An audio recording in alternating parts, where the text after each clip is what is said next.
Hello, everyone. Good afternoon. And welcome to possibly the most mysterious title of IFX Expo, The Untold Stories of Men and Trading Platforms. When I first saw the title, I was confused whether I need a trading background or need a therapist. So, no, this is not a relationship session. This is not a midlife crisis confession about how MetaTrader or something has impacted us. What we decided as panelists is to make sure that we use this session to share the journeys we as entrepreneurs have had, specifically in the prop firm. So to begin with, I'll introduce myself. I'm Aeby, CEO and founder of FYNXT. We are a Singapore-based fintech. We provide a technology platform that acts as an operating system for multi-asset brokers and financial institutions. With me today, I have really two esteemed guests, which I'm really excited to. We have Otakar, the CEO of FTMO. I don't think he needs much introduction. We have Dan from WChampfx as well. To make the discussions engaging over the course of the sessions, I'll be really happy if you guys can ask a few questions. But before we start, I would love both of them to give a quick introduction about themselves. Okay. Hello. Does it work? Yes. Hello, everyone. First of all, I would like to thank you for inviting me. And my name is Otakar. I am co-founder and founder of FTMO, the company which basically started the prop trading industry 10 years ago. Also, lately, we acquired Oanda, which is a global brokerage company. And I'm just happy to be here. So thank you for coming and listening to me. Hello guys, I'm Dan Cheung. I trade prop firms. I actually trade with FTMO, so thanks to FTMO for paying me out with others as well. Did $1 million in prop firms. I actually crossed $1 million in my own personal as well. Built real estate, and also now I think most people know me for YouTube. So I pretty much do like YouTube content on trading, etc. So that's nice to meet everyone here.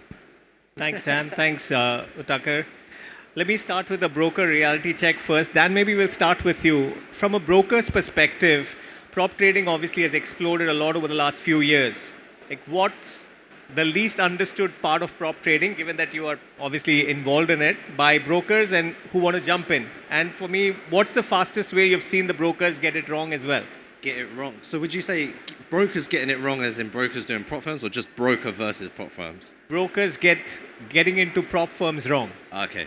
Well, I think the first and foremost, the best thing about prop firms at the moment is actually more for normal people, like retails. Because with not a lot of capital, and it just sounds like I'm promoting like the brand right here for them, but I'm not associated with FTMO. But if you just get started, not everyone has hundreds of thousands of dollars to start off with.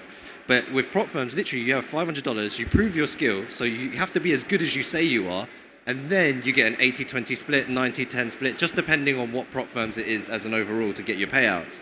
And if you do hack the code and you do get that consistency and you can trade within those rules, it's really cool to kind of like, just from the retail side of things, to actually kind of, I know it sounds so cliche, but like to make your dreams come true. You don't have to work a job. I was stacking shelves, I did mech eng, I did sales, I did loads of stuff. I actually worked in a brokerage as well. But just trading is just so fun and so free, right? And I think that's like most misunderstood about prop firms is that it actually is so much easier to make a stable living out of than trading your own personal account. Because it's quite simple. If you had to like compare them, $500 for a prop firm for a 100K account. If you consistently do 5%, that's 5K. If you do 80% split, that's $4,000 a month. If you do that at, just say 10 months, obviously you're not going to do that every single month. That's 40K a year.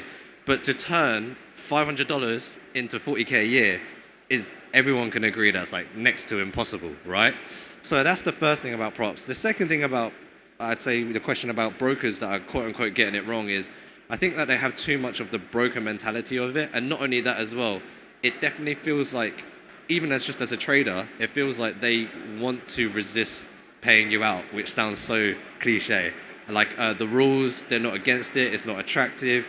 And that's the number one thing everyone looks for, is the security. If you trade with a broker, am I going to get my profits withdrawn? That's the number one thing I would look for. A prop firm, are they actually going to pay me out? That's number one. What's the point of paying? What's the point of putting all that time in? What's the point of doing all of that if I'm not going to get paid? Because that's the same as everything else, right? So I think that's the main difference and the pros for it. Lovely. Thanks, Dan. Otakar, I have to say that as an entrepreneur, looking at your journey has been really inspiring. the achievements that you've had in the age. I think it's quite a commendable thing. So congratulations on that. Congratulations on Oenda as well. I think this questions I would ask it a little reverse from your side. I mean, of course, right now it is a pretty big business, but when you originally started, was it a gap that you've identified? Why did you start it? And also, what is your take that every broker is getting into a prop firm business? You are going the other way around by acquiring a broker. So, what's your view on it? Let me just say that, I mean, we started FTMO because we were missing the service. It was like 12 years ago, me and Marek, we were trading futures back then, and we met in university.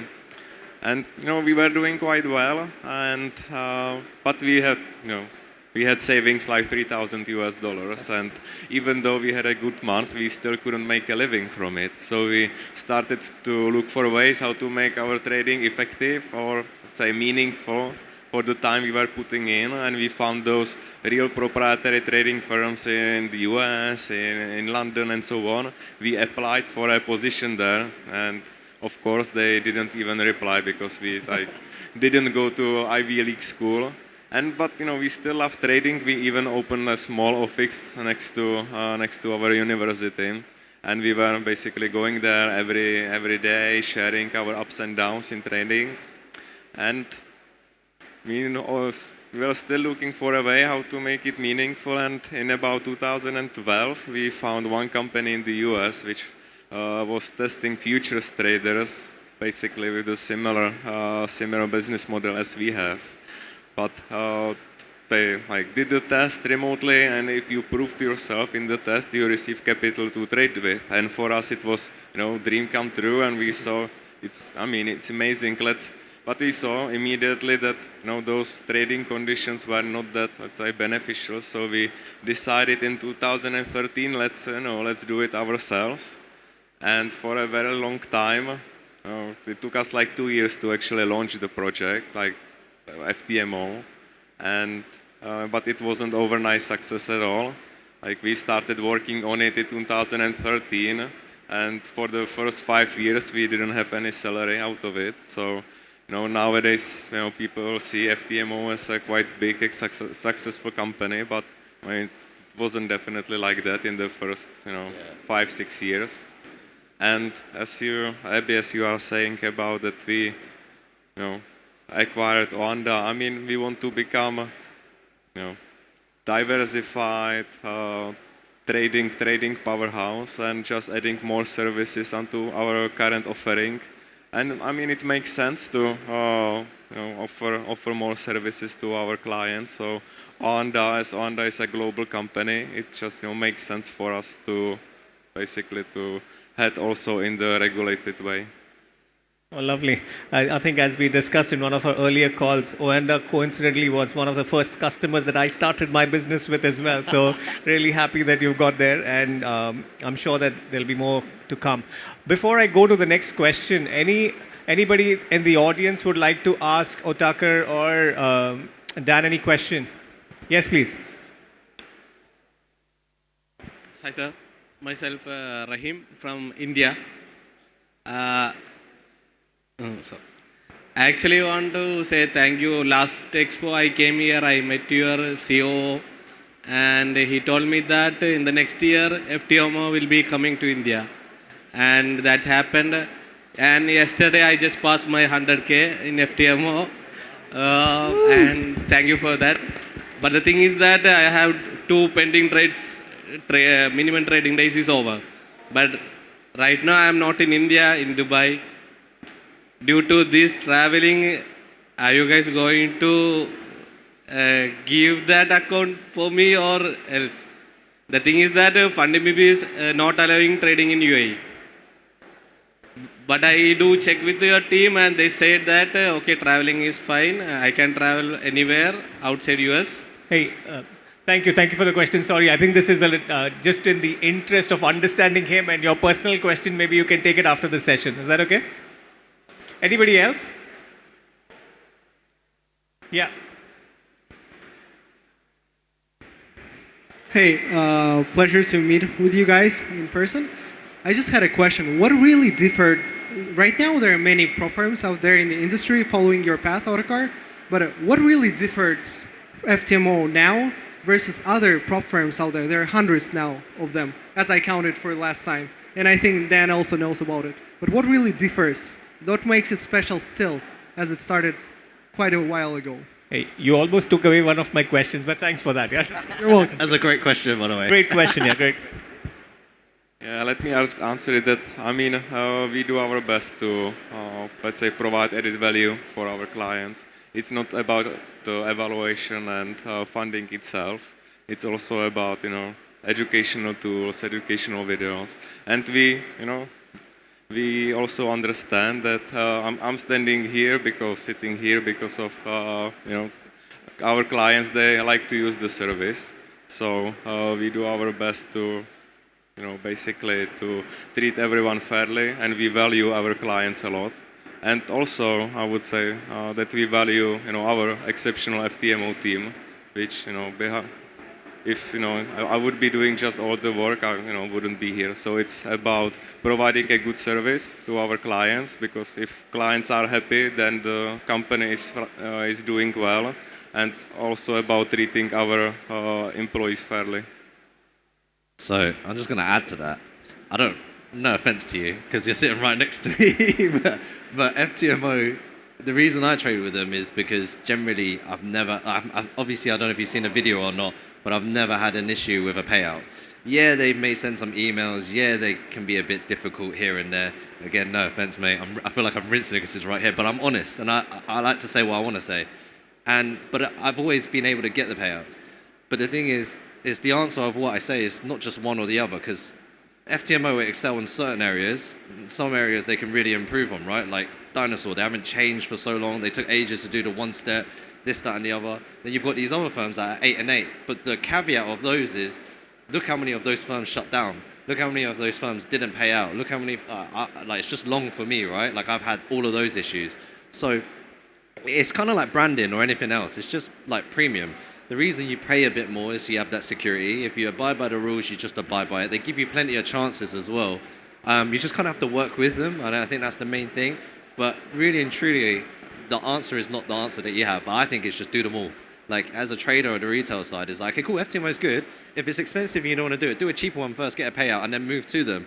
Or do them and then do something else, because an 8 and 5 is much like percent for phase 1, phase 2, right? It's much easier than a 10 and 5. And also they got the 3 minimum days, right? So you maybe pick another firm first and then go to them. But as a portfolio, it's a must to some degree. Like it's a must. But yeah, that's just my opinion. That's cool, man. Thanks, Dan. Thanks a lot, Otakar, as well. A question, just following through. What do you think is the future of prop trading from a trader's perspective? Is it more structure, more regulations, or consolidation? And also from a broker's lens, do you see prop trading becoming a core business line or remaining as a parallel ecosystem?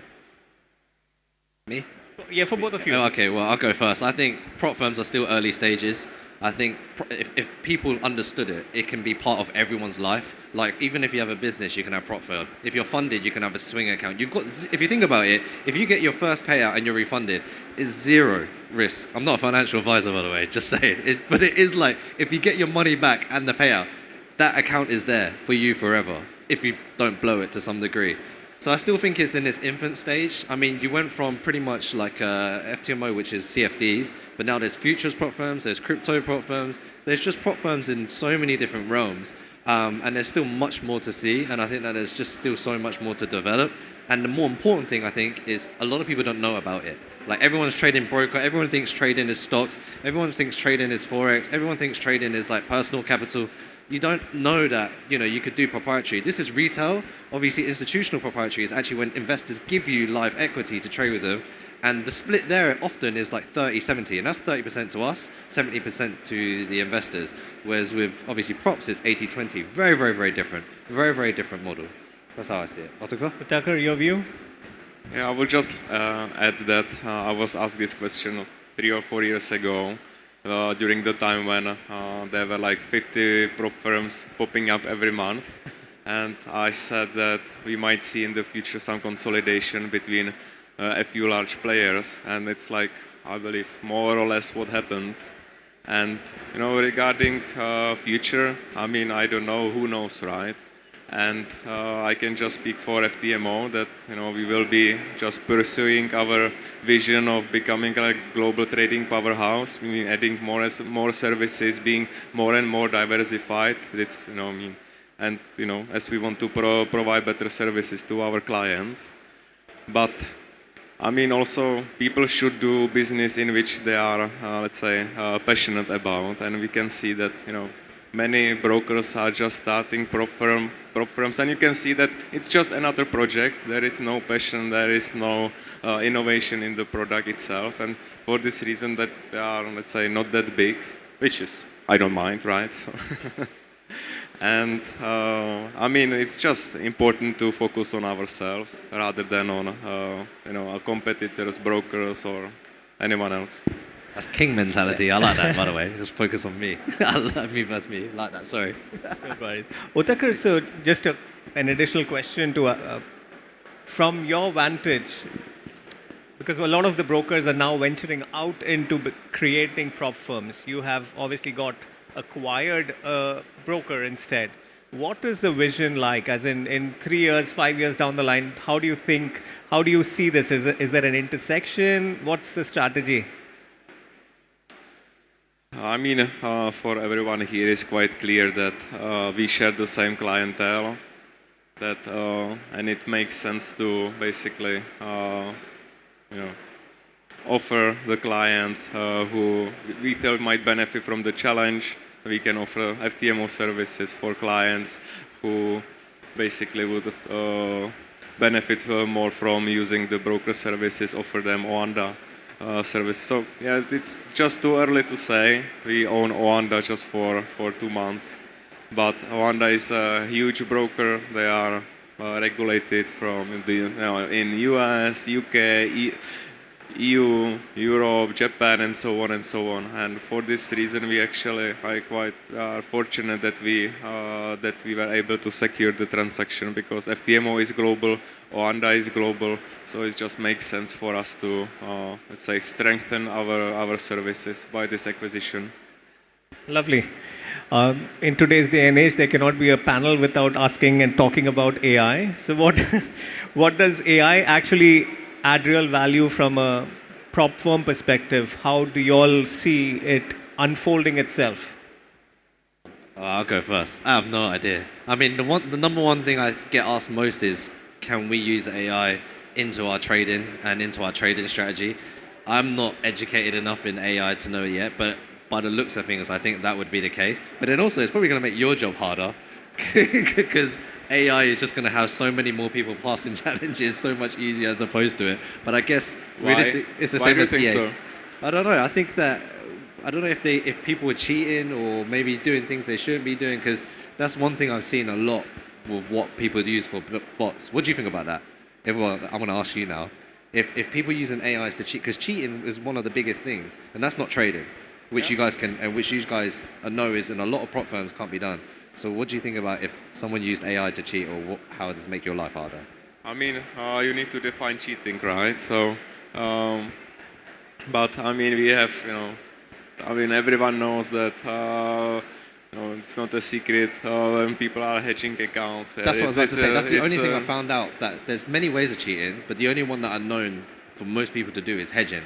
But it's really expensive in my head, and I don't know how they guarantee it either, because you got the markets, but then again, it's beyond me, because I don't know how they do it. But I know that it's done, because they have so many groups or whatever people are doing there. But if they use that, would that affect you? I believe that we are quite good at it. We have quite a large, let's say, department who is checking the trading activity of our clients.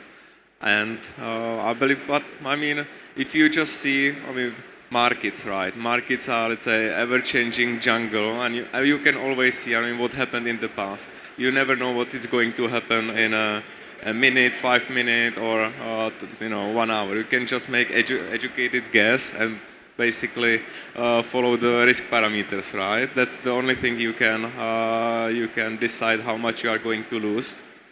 And I'm not sure that AI is some game changer in this field. Yes, it helps a lot in basically analyzing data. It's like super quick, very convenient for this in this area.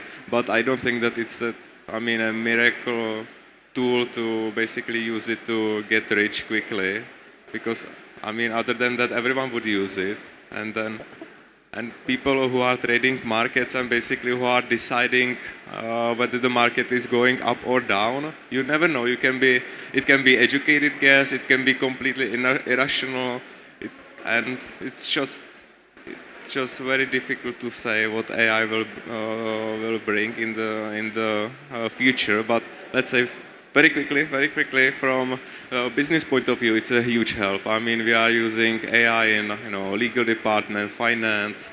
Our operations are using AI heavily, and it helps us to be more effective and faster. Yeah, and just to add one thing on how AI helps in trading is we've used it to kind of analyze data. So for example, I used it once to find out Wednesday was one of my worst days. So it's just like small things like that, but I don't think it's enough just yet to replace my other journaling platforms, etc. But yeah, it just sparked my idea. Actually, I did use that, so yeah. Lovely. Any other questions from the audience? No questions. Yes, please. There's two there. Can I? Yeah, sure. Awesome. Then I think I'll pass it to him. One more question from me.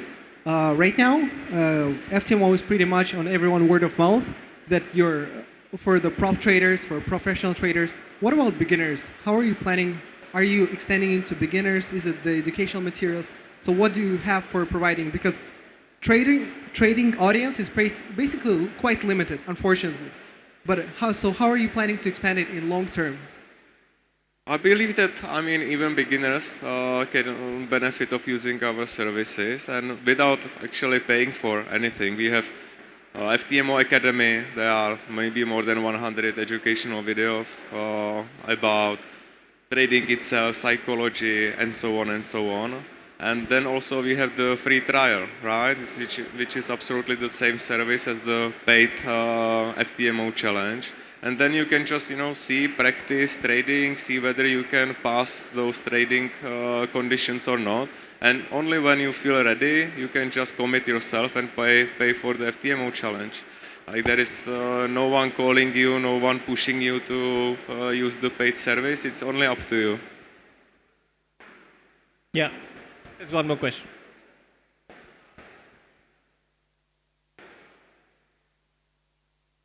Hi.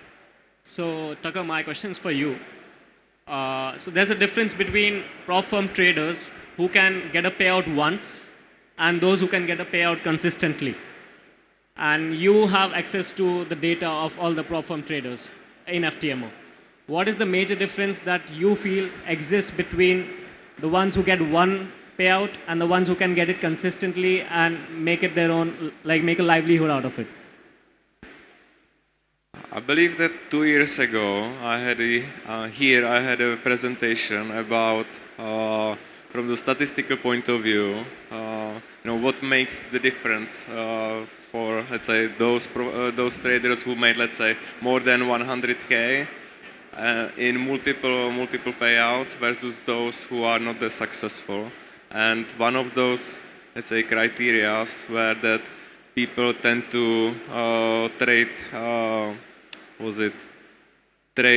not that many trades. It was just like, I believe maybe below 10 trades a day. They hold the position longer. They just limiting how much they are paying in spreads, because the spreads and commissions, it's a huge part of trading. And the less you trade, the less you are paying for commissions and spreads. So I don't actually remember right now the exact differences between traders who are, let's say, still finding the way and those who are really successful. But I would say it's mainly in discipline. I mean, whatever you do in life, you need to do it, and you want to do it well. You just need to do it properly. And if you are trading in a bus or in on a school trip, you just cannot do it properly. You need to have time. You need to commit yourself to to basically to put 100%. Otherwise, trading is so difficult that you just cannot make a living from it if you don't go 100%. Thank you. Great question. There's one more. Thank you. As a follow-up question of my colleague to FTMO, how did it go so viral? So FTMO is the most popular firm.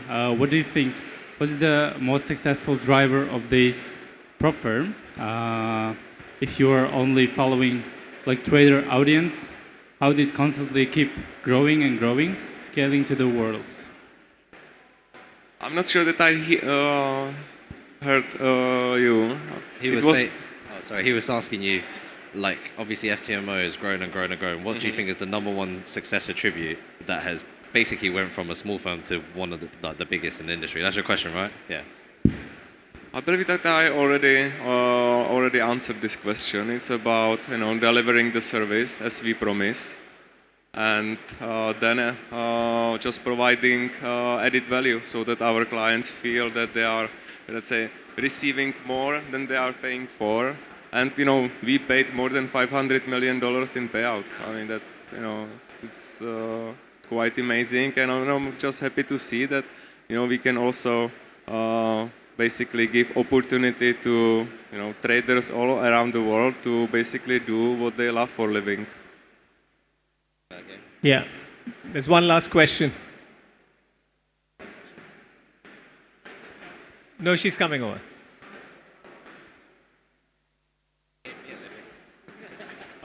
Hello?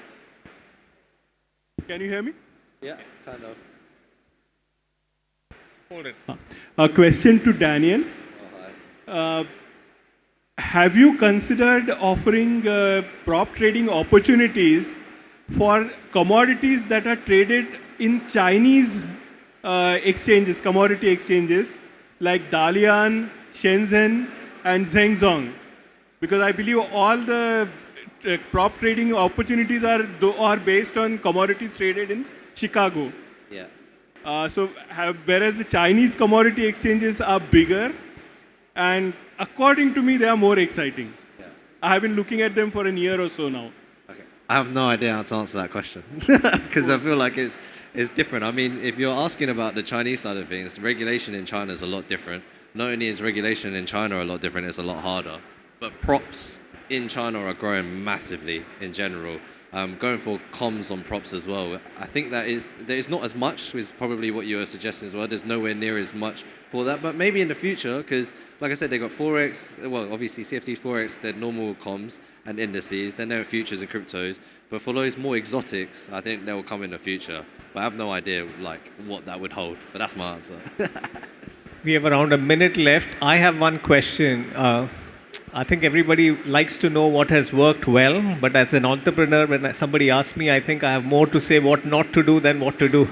So if someone in the audience is thinking of starting up a new prop firm like yourself, what is probably one or two things, Otakar, that you would say, you would say not to do?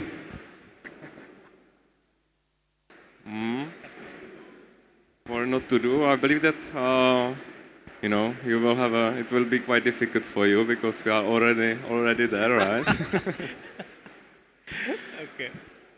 I mean, it's if you just ask me this question, it's about